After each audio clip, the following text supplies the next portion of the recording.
Hello friends, मेरे channel में आप सभी का बेहद स्वागत है। आज मैं आपको बताने जा रही हूँ कि एक ज़माने में किस तरह से दाऊद इब्राहिम मिथुन चक्रवर्ती की जान के पीछे पड़ गए थे। वह उनकी जान लेना चाहते थे और इसके लिए उन्होंने क्या क्या जतन किए थे। इस जानकारी को सुनने से पहले आप मेरे चैनल को लाइक और सब्सक्राइब कर दीजिए। तो चलिए आइए शुरू करते हैं। जब दाऊद इब्राहिम मिथुन चक्रवर्ती की जान लेना चाहते थे, जी हाँ, यह सुनकर आप चौंक तो ज़रूर गए होंगे, क्योंकि मिथुन चक्रवर्ती का नाम तो कभी दाऊद के साथ लिया ही नहीं गया। मिथुन चक्रवर्ती और दाऊद इब्राहिम के बीच आखिर ऐसा क्या हुआ था कि दाऊद इब्राहिम मिथुन चक्रवर्ती को खत्म कर देना चाहता था। आज की इस वीडियो में हम आपको यही बताने जा रहे हैं। वीडियो को पूरा ज़रूर देखिएगा और जब आपको पूरी जानकारी मिल जाए तब आप हमें लाइक और सब्सक्राइब भी ज़रूर कर दीजिएगा। यह समय था 80 के दशक के खत्म होने का। जी हाँ, 1987 से 1988 के आसपास का यह समय था जब मिथुन चक्रवर्ती और मंदाकिनी ढेर सारी फिल्में एक साथ कर रहे थे। यहाँ इशारा तो काफ़ी ही है, क्यों? आप समझ तो रहे ही होंगे कि दाऊद इब्राहिम मिथुन चक्रवर्ती के ऊपर भड़क गए थे। जैसा कि हम सब जानते ही हैं, मंदाकिनी दाऊद इब्राहिम की गर्लफ्रेंड रह चुकी हैं। अक्सर ही जगहों पर वह दाऊद इब्राहिम मंदाकिनी के साथ ही देखे जाते थे, तो यह बात तो जग जाहिर थी कि मंदाकिनी दाऊद इब्राहिम की गर्लफ्रेंड है। लेकिन उसी दौर में मिथुन चक्रवर्ती मंदाकिनी के साथ लगातार एक के बाद एक फिल्में करते ही जा रहे थे और यह फिल्में हिट भी हो रही थी, जैसे कि डांस डांस, जीते हैं शान से, परम धर्म, कमांडो। ऐसी कई सारी फिल्मों में मंदाकिनी और मिथुन दा ने एक साथ काम किया और यह फिल्में हिट भी रही थी। प्रोड्यूसर्स, डायरेक्टर्स भी इनकी जोड़ी को पसंद कर रहे थे और एक के बाद एक हिट देने के ही कारण से इन्हें मार्केट से भी अच्छा रिव्यू मिल रहा था। और इसी वजह से मंदाकिनी और मिथुन चक्रवर्ती को एक साथ एक के बाद एक फिल्में मिलती ही जा रही थी और इतने लंबे समय तक एक साथ काम करने की वजह से मंदाकिनी और मिथुन के बीच अफेयर की खबरें आने लगी थी। उस समय की फिल्मी मैगजीन्स में यह खबरें धड़ल्ले से छप रही थी। मिथुन चक्रवर्ती और मंदाकिनी जहाँ जाते, क्या करते हैं, कहाँ जाते हैं और उनके बीच क्या हो रहा है, यह सारी खबरें मैगजीन्स में लगातार छप रही थीं।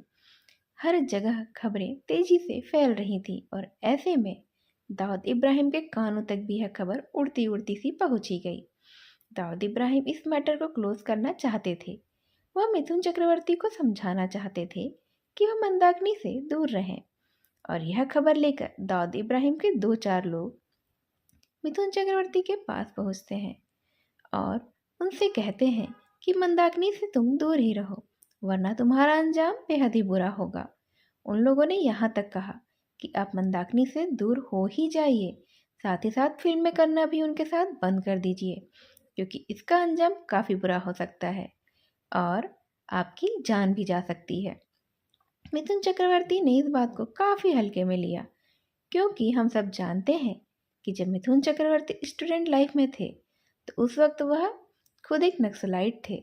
वह इस तरह की धमकियों से हमेशा से ही जूझते रहे थे और एक्शन स्क्वाड में भी थे। वो खुद अपने एक्शंस खुद किया करते थे। स्टूडेंट लाइफ में रिवॉल्वर अपनी जेब में ही लेकर वह घुमा करते थे। ऐसे में मिथुन चक्रवर्ती इस तरह की धमकियों से डरने वाले तो थे ही नहीं।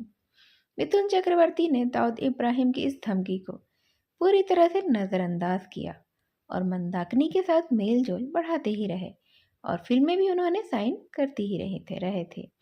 जब दाऊद इब्राहिम के पास यह खबर पहुंची कि मिथुन चक्रवर्ती ने उनकी इस धमकी को नज़रअंदाज कर दिया है और वह उनके साथ मतलब मंदाकिनी के साथ आगे काम भी कर रहे हैं, तब दाऊद इब्राहिम को बेहद ही गुस्सा आया। दाऊद ने तो अब ठान ही लिया था कि किसी भी तरह से मिथुन चक्रवर्ती को मंदाकिनी से दूर करना ही है। ऐसे में दाऊद इब्राहिम ने अपने कुछ 3-4 शार्प शूटर्स को मिथुन चक्रवर्ती के पास भेजा, जहां मिथुन चक्रवर्ती शूटिंग कर रहे थे। उसी सेट पर आकर उन लोगों ने उन्हें उठाया और उन्हें मेकअप रूम में लेकर चले गए। दरवाज़ा अंदर से बंद कर लिया। लोग कहते हैं कि मिथुन चक्रवर्ती के कनपट्टी पे उन्होंने बंदूक तान दी थी और उनसे कहा था कि दाऊद भाई ने कहा है ना कि आप मंदाकिनी से दूर रहो, लेकिन आपने उनकी बात नहीं मानी, क्योंकि दाऊद भाई आपको हीरो के रूप में पसंद करते हैं, आपकी रिस्पेक्ट भी करते हैं और वह आपके फैन भी रह चुके हैं। इसीलिए यह आपकी लास्ट वार्निंग है। अब आप संभल जाइए। कोई और होता तो अब तक तो उसकी जान ही चली गई होती। और अगर आप अभी तक नहीं संभले तो आपके साथ भी पता नहीं क्या हो सकता है। अगर इसके बाद भी हमने आपको मंदाकिनी के साथ काम करते हुए या कोई भी फिल्म साइन करते हुए देखा तो फिर हमें सीधा सा ऑर्डर है आपको शूट कर देने का। इसके बाद हम लोग नहीं आएंगे, बल्कि यह रिवॉल्वर ही बोलेगा। और इतना कहकर वह लोग तो वहां से चले गए। और अब मिथुन चक्रवर्ती की बारी थी घबराने की। अब उन्हें समझ में आया कि उनसे क्या हो गया है और यह कितना बुरे अंजाम तक पहुंच सकता है। वह तो थोड़े से डर गए थे, क्योंकि उन्होंने अब तक हिंसा का रास्ता तो पूरी तरह से छोड़ ही दिया था और वह अच्छे कर्मों में लग चुके थे। ऐसे में मिथुन चक्रवर्ती किसी भी तरह से दाऊद इब्राहिम के पास एक खबर पहुंचा देना चाहते थे कि वह मंदाकिनी के साथ अब आगे काम नहीं करेंगे। वह मंदाकिनी के साथ किसी भी तरह का रिश्ता ही नहीं रखेंगे। उनसे मेल जोल भी पूरी तरह से खत्म कर देंगे। यह खबर पहुंचाने के लिए मिथुन चक्रवर्ती परेशान थे, क्योंकि उन्हें पता ही नहीं था कि दाऊद इब्राहिम, जो उस वक्त का बहुत ही बड़ा डॉन था, वह कहाँ रहता है। मिथुन बस इसी बात में खोए हुए थे कि दाऊद को कैसे पता चले कि उन्होंने मंदाकिनी का साथ छोड़ दिया है। यह खबर वह उन तक किस तरह से पहुंचाए और कि वह उनसे दूर हो चुके हैं। लेकिन इस खबर को पहुंचाने के लिए उन्हें अब तक कोई रास्ता तो मिला ही नहीं था। ऐसे में उन्हें एक शख्स का ख्याल आया, जो थे संजय दत्त। हम सभी जानते हैं कि दाऊद इब्राहिम और संजय दत्त का एक अच्छा खासा रिश्ता था और संजय दत्त पीठ पीछे ही नहीं बल्कि खुलेआम कहा करते थे कि दाऊद इब्राहिम और उनके बीच अच्छे संबंध हैं, वो उनके दोस्त हैं। ऐसे में मिथुन चक्रवर्ती सीधा पहुंच गए संजय दत्त के पास और उन्हें पूरा का पूरा मसला पूरी तरह से अच्छे से सामने रख दिया। हम सभी जानते हैं कि संजय दत्त और मिथुन चक्रवर्ती में भी अच्छी खासी दोस्ती रही थी और दोनों एक दूसरे को बड़े और छोटे भाई की तरह ही ट्रीट किया करते थे। मिथुन चक्रवर्ती ने संजय दत्त से कहा कि तुम मेरा संदेशा दाऊद इब्राहिम तक पहुंचा दो, और संजय दत्त ने भी मिथुन चक्रवर्ती से प्रॉमिस किया कि दादा अब आप परेशान मत होइए, मैं इस मसले को अब सॉल्व करके ही रहूँगा। और मिथुन चक्रवर्ती संजय दत्त एक साथ काफ़ी सारी फिल्म तो पहले ही कर चुके थे, जैसे कि जीते हैं शान से, इलाका, और यह सब हिट फिल्में थीं। और लोग कहते हैं कि ऐसे में संजय दत्त दाऊद इब्राहिम से मिले भी थे और उन्हें बताया था कि मिथुन चक्रवर्ती अब मंदाकिनी से किसी भी तरह का कोई मेलजोल नहीं रखेंगे। कहते हैं कि संजय दत्त की बात दाऊद इब्राहिम ने मान भी ली थी।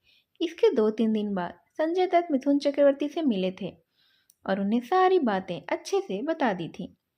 संजय दत्त ने कहा था कि अब आपको डरने की ज़रूरत नहीं है, लेकिन हाँ, भूले से भी मंदाकिनी से मेलजोल मत बढ़ाइएगा, उनके साथ दिखिएगा भी मत। आपकी किसी भी तरह की कोई खबर मैगजीन में छपनी नहीं चाहिए और उनके साथ फिल्में भी करना बंद कर दीजिए, नहीं तो अब इसके आगे मैं भी कुछ नहीं कर पाऊंगा। फिर मिथुन चक्रवर्ती ने भी संजय दत्त से प्रॉमिस किया कि वो मंदाकिनी के साथ कोई भी फिल्म नहीं करेंगे। मेलजोल तो दूर की बात है, अब तो वह उनसे फ़ोन पर भी बात नहीं करेंगे। इसके बाद से मिथुन चक्रवर्ती ने मंदाकिनी के साथ सच में ही छोड़ दिया था। इसके बाद मिथुन चक्रवर्ती के ऊपर कोई भी खतरा दाऊद इब्राहिम से बचा ही नहीं था और यह मसला सॉल्व हो चुका था। कह सकते हैं कि अगर संजय दत्त उस वक्त मिथुन चक्रवर्ती के दोस्त ना होते और उनकी बात सुनकर दाऊद इब्राहिम से बात करने ना जाते, तब शायद मिथुन चक्रवर्ती के साथ कोई बुरी घटना हो सकती थी। कौन जानता है इस बारे में कि दाऊद इब्राहिम को कितना गुस्सा आ रहा हो और वह किस हद तक जा सकता हो, क्योंकि हम सभी जानते हैं कि वह दौर ऐसा था जब दाऊद इब्राहिम का बॉलीवुड में दबदबा था। दाऊद इब्राहिम के इशारों पर ही पूरी की पूरी फिल्म इंडस्ट्री ही चला करती थी। तो यह घटना है जो मिथुन चक्रवर्ती के जीवन में एक बार घटी थी और वह बाल बाल बचे थे। मिथुन चक्रवर्ती इतने संभल कर रहे कि उन्होंने फिर कोई ऐसी कभी गलती ही नहीं की। उन्होंने एक्ट्रेस से भी दूरियां बना ली थी और कभी किसी पचड़े में पड़ना उन्होंने ठीक नहीं समझा था। इस तरह से यह वीडियो तो यहीं समाप्त होती है। ऐसे ही और जानकारियों के लिए मेरे चैनल को लाइक और सब्सक्राइब कर दीजिएगा। ऐसे ही और फिल्मी दुनिया की भी जानकारी मैं आपके लिए लेकर आती रहूँगी। मेरी इस वीडियो को ध्यान से सुनने के लिए आप सभी का धन्यवाद। नमस्कार।